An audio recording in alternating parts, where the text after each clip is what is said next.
Y ahora tiro yo, porque me toca en este tiempo. Hola Andrés. Hola Pablo, nos encontramos en una semana movida para el mundo y no por el Mundial.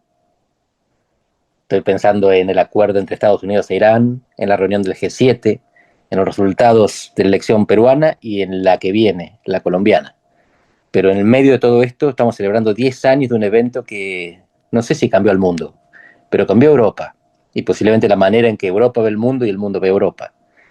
Y eso pasó en un país en el que vos viviste mucho tiempo y conocés del derecho y del revés, Gran Bretaña. Bueno, viste que ahora está de moda pelearse por cómo llamamos a Holanda, si es Holanda o Países Bajos, siendo Holanda una parte de los Países Bajos, sin que Gran Bretaña también es una parte del Reino Unido y a veces simplemente decimos Inglaterra. Así que, ¿qué te parece si nos contás cómo se llama el país y qué fue el Brexit? El país se llama el Reino Unido de Gran Bretaña e Irlanda del Norte, por ahora. Pero sí, esta semana además de las elecciones que mencionaste, hay una elección bastante especial en Gran Bretaña, porque se elige un, una circunscripción del Parlamento, o sea, lo que sería un diputado, un parlamentario, por la circunscripción de Makerfield, que es un pequeño lugar que tiene apenas 75.000 votantes y donde la última elección el laborismo ganó por 4.000 votos. Y estas personas van a elegir un parlamentario. ¿Por qué? Porque el parlamentario laborista que estaba en ese lugar desde la elección anterior renunció para que pueda en su lugar presentarse el alcalde de Manchester para que, de ser electo, tenga una vía para poder retar al jefe del laborismo actual, que es el primer ministro Keir Starmer. De manera que esta elección podría determinar si Starmer se queda o se va y quién es el próximo primer ministro. Retar en el sentido de desafiar, no de reprochar. Correcto. Un duelo político. El sistema es que el líder del partido o el candidato a primer ministro se elige dentro del bloque, del grupo parlamentario de diputados, y entonces necesita ser electo para después disputar la candidatura, mejor dicho, el liderazgo del partido, que sería entonces sin votación popular, derivado, tornado, primer ministro. Y técnicamente el laborismo tiene un proceso que primero necesita 20% del partido parlamentario de apoyo, Burnham o cualquiera que quiera llamar a una elección de este tipo, y después de si lo consigue, empieza el proceso de elección interna que sí abarca a los miembros del partido, incluyendo sindicatos y otros miembros. Pero básicamente es una cosa mixta en el sentido de que el partido parlamentario tiene que apoyar, no pueden elegir a un random que no esté en el parlamento. Por eso es tan importante para Burnham entrar al parlamento. El laborismo es un partido que tiene afiliación colectiva, ¿verdad? Los sindicatos están afiliados al partido, entiendo, más allá de las afiliaciones individuales. Es un partido de los de antes, es un partido de los que ya no quedan. Es uno de los viejos que estamos viendo eh, extinguirse left, right and center, como dirían algunos. Pero bueno, la génesis de esta elección es básicamente las elecciones municipales del mes pasado, donde el laborismo tuvo una pésima performance. Los conservadores también les fue mal. Y el gran ganador fue el partido Reform, que es el partido de Nigel Farage, partido heredero precisamente al partido anterior de Nigel Farage, que se llamaba el Partido Independentista de UK, que durante muchos años básicamente peleó por sacar al Reino Unido de la Unión Europea. Eso eventualmente sucedió y posteriormente Farage creó este partido, un poco con la acusación de que el laborismo y los conservadores no habían, digamos, transferido o llevado a la realidad su sueño de lo que debía haber sido Brexit. Y No los está habían sacado bien. exactamente. Y sí, sí, sí, si te pones a ver, en realidad este es un issue sobre el cual se ha peleado en el territorio electoral británico por ya más de una década, ¿no? Porque Cameron eventualmente convocó al referéndum para poder dirimir este issue y lo que hizo fue abrir la caja de Pandora. Después se pelearon varias elecciones, un par de elecciones sobre esa. El famoso papel del error de cálculo en la historia. Claro, Porque Cameron convoca el referéndum pensando que lo ganaba. claro, había tenido la experiencia del referéndum escocés, donde él también había dado y había hecho la campaña porque Escocia se quedara en el Reino Unido y había ganado, creo que un año antes. Y Boris Johnson gana su elección diciendo, vamos a terminar Brexit, vamos a hacer Brexit. Así que ha sido una gran picadora de carne. ¿Y qué quiere hacer Farage ahora? A ver, ¿cuál es su programa? El programa de Farage básicamente es dar respuesta, me parece, al tema de la inmigración. ¿Qué dicen ellos? Quieren deportar inmigrantes ilegales, quieren eliminar el camino a la ciudadanía, digamos, para la mayoría de los inmigrantes. Pero déjame checar un dato con vos. ¿Por qué? Porque el Brexit era para tener menos inmigración y ahora tienen más. Es eso, ¿verdad? Sí, durante la campaña de Brexit, parte de lo que se argumentaban los que estaban a favor de salir de la Unión Europea era esta idea de que el Reino Unido tenía libertad de movimiento de personas con la Unión Europea, entonces podían venir inmigrantes y el gobierno no podía hacer nada para restringir la entrada de inmigrantes de Europa. Y cuando uno miraba las estadísticas de inmigración entre 2004, cuando fue el agrandamiento de la expansión de la Unión Europea hacia el este, entre 2004 y 2016, el año del referéndum, vinieron muchos millones de inmigrantes de Unión, o varios millones de inmigrantes, sobre todo de Polonia, si mal no recuerdo, un Sí. millón de polacos, algo así. Este, y cuando uno mira la migración en total, más o menos la mitad de la migración era de origen europeo y la otra mitad fuera de la Unión Europea. Lo que pasó después de Brexit fue que la inmigración aumentó, la inmigración total aumentó, eh, pero Pero ya no la, vienen rubios. claro, de hecho la migración de los europeos se volvió negativa en términos netos, o sea, más europeos se volvieron o se fueron que los que llegan hoy en día, y la inmigración aumentó desde otros lugares del mundo, con lo cual lo que vemos es que la Unión Europea era más un driver de qué inmigración tenías que de cuánta. ¿Y qué otros resultados hubo del Brexit? Lo que sabemos hasta ahora es, lo que vos contás, la inmigración no se redujo, sino que aumentó, pero cambió su estructura interna. Ahora vienen más de afuera de Europa. Y económicamente, ¿mayor o menor crecimiento? Bueno, económicamente el crecimiento del Reino Unido es más o menos anímico, tirando a muy poco, sobre todo cuando lo mirás per cápita, creo que es de crecimiento. Si lo mirás en términos per cápita, los últimos 10 años ha sido ligeramente por debajo. Hay muchos economistas que construyen como una especie de indicador sintético o un caso alternativo de qué hubiera pasado sin Brexit. Eh, la mayoría o prácticamente todos dan que la economía hoy sería mayor, depende de quién escuchás, entre 5 y 10% más grande de lo que es hoy en día. Yo los tomo un poco con pinzas porque siempre todos esos estudios dependen mucho de qué supuestos se hacen y, por ejemplo, cuando uno mira datos de comercio exterior, previo a Brexit, la mayoría de los economistas decían, te va a ir mal en la economía y te va a ir mal en el comercio exterior. Y cuando uno mira las exportaciones del Reino Unido, por ejemplo, en bienes a la Unión Europea han caído, o sea, lo esperable, pero en servicios a la Unión Europea creo que han aumentado más de 40%, algo así. Así que en servicios la Gran Bretaña sigue siendo un gran exportador de servicios cada vez más, a pesar de Brexit. Entonces, el panorama es mezclado dentro de una región que crece muy poco. Creo que los resultados a nivel económico no han sido particularmente positivos, pero siempre es comparando también con una hipótesis de que se hubiera sostenido el crecimiento previo. Panorama mixto, es decir, entonces se exportan más servicios, pero hay más inmigrantes y de un color menos apreciado y crecimiento económico negativo per cápita.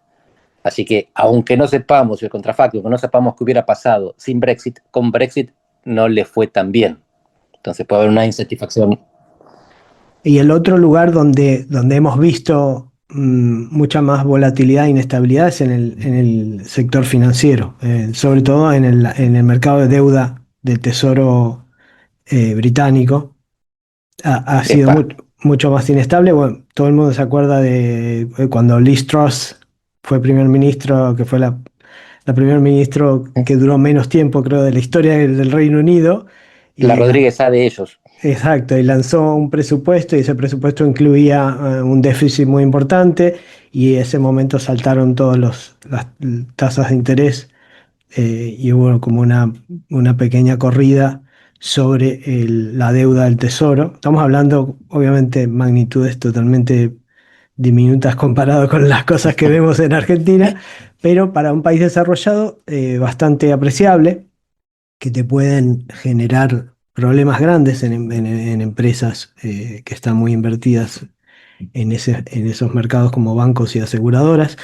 Y, y nada, a partir de ahí hemos visto que las tasas a las cuales el Reino Unido coloca deuda y la volatilidad de ese mercado es mucho mayor que antes. Así que ¿están las dos cosas relacionadas? Y probablemente sí. Probablemente, fíjate que, por ejemplo, los países de la zona euro que tuvieron problemas en 2008 y todo eso, por más que han tenido consolidación fiscal y han hecho un esfuerzo mucho más grande que Gran Bretaña todavía no ha hecho, hay un elemento ahí probablemente de estar en un grupo. Quizás alguno lo dirás desde riesgo moral, de que te estás pensando que otros te van a salir a bancar, o simplemente de escala de la moneda del euro, lo que sea, pero hay claramente el Reino Unido, sus bonos tradean mucho menos como un país desarrollado desde los últimos años. Así que tenemos por ahí el argumento de Farage de que el Brexit salió mal porque lo hicieron mal. Y del otro, una opinión pública que crecientemente, por las encuestas que vi, considera que el Brexit no fue la mejor idea que podrían haber tenido. ¿Es posible entonces que haya una mayor reivindicación de la Unión Europea dentro de Gran Bretaña y esto coexista con una victoria de los tipos más anti-Unión Europea por el sistema electoral? Con el 40% puedes tener una gran victoria, aunque el 60% esté a favor de Europa, pero se distribuya entre varios partidos. Sí, es paradójico, ¿no? Que vos tenés, las encuestas marcan que hoy en día hay un gap muy importante, una brecha bastante importante entre la gente que es, digamos, arrepentida o que hoy en un referéndum dicen en encuestas que votarían a favor de quedarse en la Unión Europea versus los que votarían salir. Los que votarían salir ahora son alrededor del 30-35%. Así que son un porcentaje mucho más chico. Eh, Sin embargo, el partido que tiene más preferencia, que ganó el mes pasado y probablemente ganaría si las elecciones fueran hoy, es el partido Reform, que en su gran mayoría, no sé, más del 90% están a favor de la salida de la Unión Europea.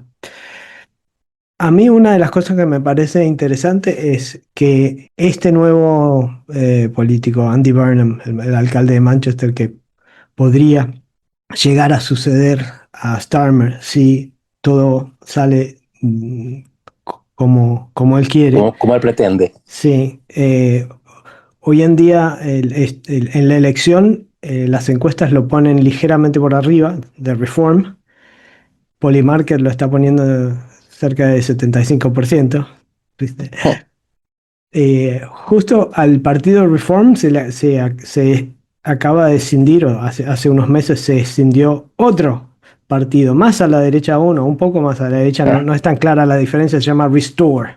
Pero No me preguntes tanto sobre las diferencias, son pocas, pero es otro político del mismo estilo de Farage y con propuestas parecidas, pero en las encuestas hoy en esta circunscripción están dando que Restore podría estar entre 5 y 10% y podría sacarle suficiente voto a Reform como para que gane el candidato laborista.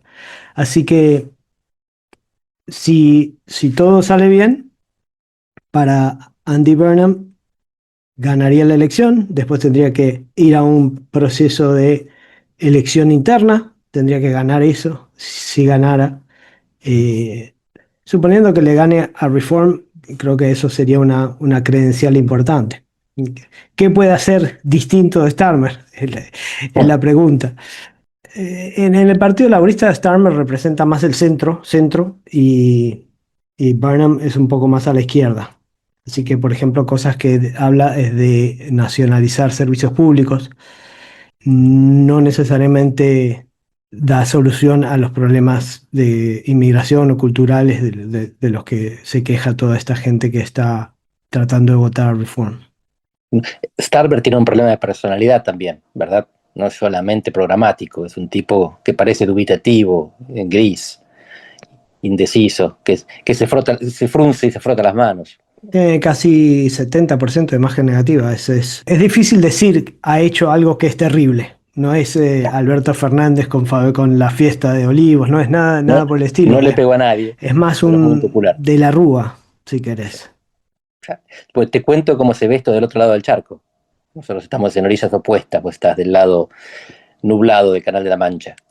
¿Qué está pasando en la Unión Europea? Lo primero que está pasando es que no hubo efecto dominó después de Brexit, que es el gran temor. Se va a Gran Bretaña y le sale bien, vienen otros en fila queriendo irse también. No pasó. Y no solo no pasó, sino que tienen más candidatos que nunca. Incluso algunos que en el pasado habían evaluado la posibilidad y la habían rechazado. Islandia es uno de los que están pensando en esto. Islandia no es miembro de la Unión Europea, sí de la OTAN, pero no tiene ejército. Y cuando Trump habló de Groenlandia, que es de Dinamarca, no de Islandia, los tipos dijeron, ¿qué hacemos solitos acá, en el medio del mar, cerca de estos tipos que vienen invadiendo islas? Así que están con preocupaciones importantes y la Unión Europea tiene un mecanismo de defensa interno que es el que protege a Groenlandia. A pesar de que, paradoja de la historia, Groenlandia no forma parte de la Unión Europea, aunque sea una dependencia de un miembro de la Unión Europea. Los 10 candidatos en este momento, el que no cuenta es Turquía, porque nunca va a entrar, es demasiado grande y demasiado musulmán. Pero hay otros 9 candidatos que tienen chance, que se está considerando el acceso y algunos en estadio avanzado. Montenegro. Son 4 de los Balcanes occidentales. Serbia, Montenegro, Bosnia, Albania, bueno, más de 4 o 6. Macedonia del Norte. Varios de estos están jugando el Mundial. Y después están 3 de Europa Oriental. La característica fundamental de Europa Oriental es que o son rusófonos o casi, o son ortodoxos o casi, y sobre todo fueron parte de la Unión Soviética. Así que compartieron gobierno y fronteras con Rusia alguna vez. Hablamos de Moldava, Georgia y la misma Ucrania. ¿Y por qué es importante esto? Son todos países que están al este. Son todos países que están lejos del Atlántico y son todos países que tienen vinculación con Rusia. Si estos países empiezan a acceder a la Unión Europea, el centro de gravedad del bloque va a cambiar. Va a ser un centro de gravedad mucho menos atlántico y mucho más rusófono o rusófobo, pero en cualquier caso rusocéntrico. Van a estar mirando a Moscú más que al Mercosur, por lejos. Y van a estar mirando a Moscú y quizás ya no a Washington, al que siempre miraron con mucho gusto para defenderse de Moscú. Si esto es así, la Unión Europea va a pasar por un proceso en el cual Gran Bretaña va a quedar, si decide mantenerse al margen, cada vez más alejada. Gran Bretaña tenía esta buena relación de puente sobre el Atlántico entre los países del este europeo, Polonia y compañía, y Estados Unidos. Y ahora de lo que se trata es de que es muy improbable que Estados Unidos vuelva a tener una vinculación con la Unión Europea como la tuvo hasta ahora. No hay retorno después de Trump. Aunque venga un presidente pro-europeo en los Estados Unidos, la confianza no se restituye. Y los europeos ya saben que se tienen que defender solos la próxima porque puede venir un Trump 3 en el futuro. Así que no volverá a haber un Occidente unido. Esta es la expectativa. Y en ese Occidente desunido, el pulmón norteamericano respira por un lado y el pulmón europeo por el otro, cada vez más mirando a Moscú y a China. y no saben cómo responder. Esto es fascinante porque la Unión Europea no tiene claro qué hacer con China. Empezaron con el decoupling, con la desvinculación, después dijeron, no, vamos al de-risking, vamos a mantenernos vinculados, pero vamos a reducir las interdependencias en aquello que nos puede perjudicar, que somos más vulnerables. Y ahora vos ves la historia de los miembros, de los funcionarios o los dirigentes de la Unión Europea que viajan a Beijing o a Shanghái y vuelven fascinados con lo que encontraron, con la tecnología, con el trabajo que le meten, con la organización, y algunos preocupados, pero muchos pensando que Europa se quedó atrás. Y fíjate que acá hay una cuestión fascinante porque mucha de la culpa de que Europa se haya quedado atrás se la echan a la sobreregulación. Y China es un país que regula, por supuesto que a su manera, pero lo único que sabemos es que en China no hay periodismo libre, no hay oposición política y no hay libre empresa en el sentido que le entendemos en Occidente. Sí hay experimentación, sí hay empresarios, pero de vez en cuando se van de la línea y tienen que y desaparecen. Algunos para siempre y otros por un rato, hasta que los reeducan y vuelven. Entonces, lo que tenemos acá es que la Unión Europea ve, por un lado, la desregulación extrema que viene de los Estados Unidos, la regulación planificada, altamente innovadora que viene de China, y tienen que decidir. Y esa decisión, quizás lo que haga es aumentar la brecha sobre el Canal de la Mancha. A lo mejor pasa algo diferente, estas elecciones en Gran Bretaña pueden determinar un resultado distinto y se reaproximan. ¿Cómo la ves? Y mira, en Gran Bretaña, algunos de los problemas que tiene Gran Bretaña son comunes a otros países de Europa, sobre todo en estos temas que estás diciendo vos, baja de crecimiento, posiblemente, o la regulación excesiva como una de las causas. En Gran Bretaña son famosos varios proyectos que han tratado de hacer y el costo por ejemplo, el costo de construir un tren de alta velocidad es increíblemente exorbitante, tarda décadas, nada que ver con China y la forma que tienen los chinos de hacer las cosas.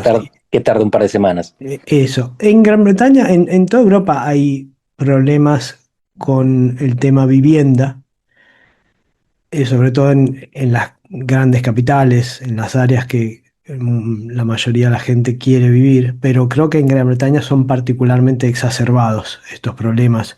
Y vos fíjate que eh, hay como un esquema un poco perverso, te lo voy a plantear y a ver vos qué me decís, pero la idea es que culturalmente en Gran Bretaña a la gente le gusta vivir en casas. Si vos mirás, más o menos 15% de los británicos viven en departamentos, 85% viven en casas.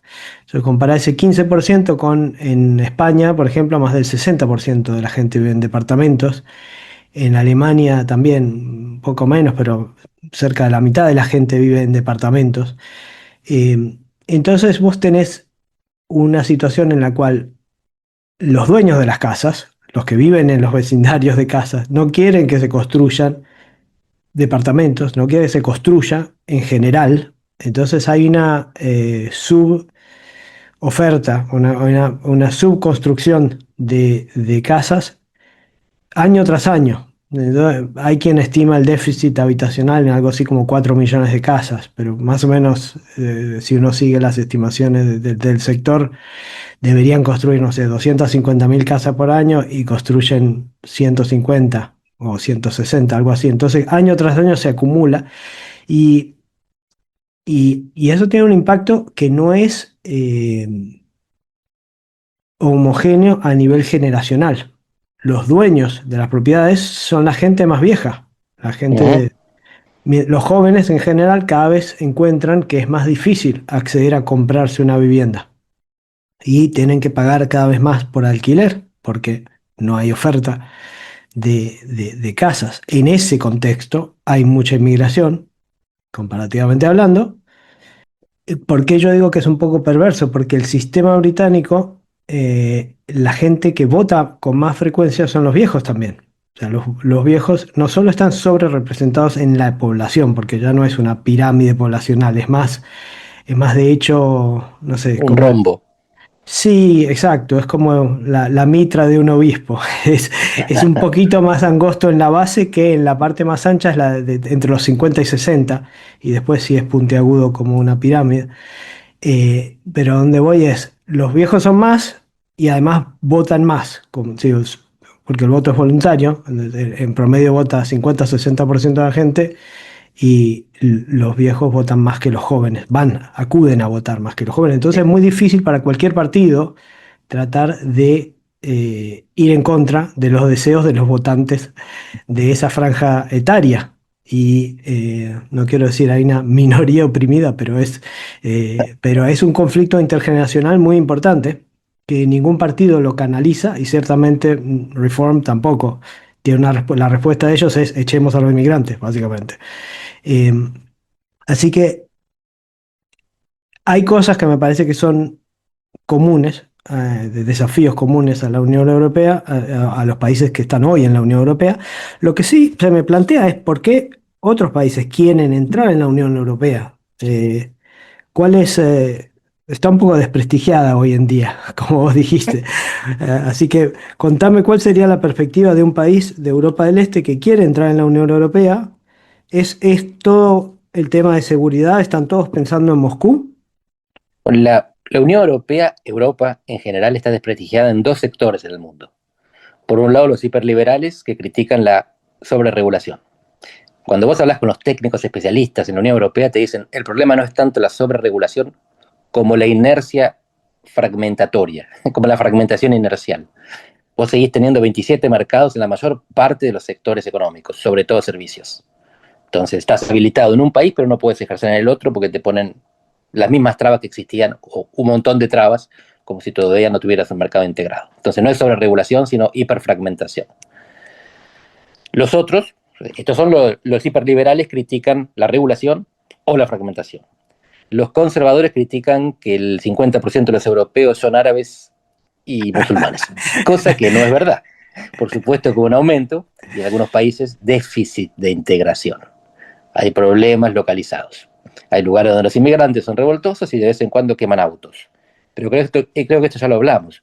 Autos queman en Francia, porque los franceses cuando se revuelven, cuando se levantan, queman autos. Así que está súper estudiado que el repertorio de protesta es original del país. Entonces los inmigrantes lo que hacen es protestar como protestan los locales. Cuando protestan en Portugal, protestan calladitos, porque los locales son silenciosos. En cualquier caso, tenemos los liberales que critican la regulación o la fragmentación y los conservadores que critican la arabización o islamización.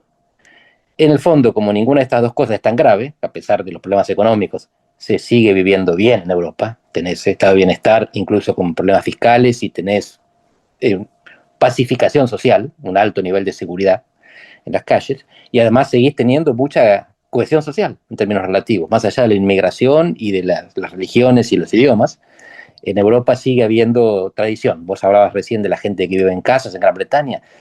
En las capitales, sobre todo en los suburbios, vos encontrás esa visión quebrada de las sociedades con inmigrantes nuevos mal integrados. Pero en el interior, en general, no ves estas cosas. Sigue habiendo comunidades, sigue habiendo aldeas, sigue habiendo el apego a la tierra.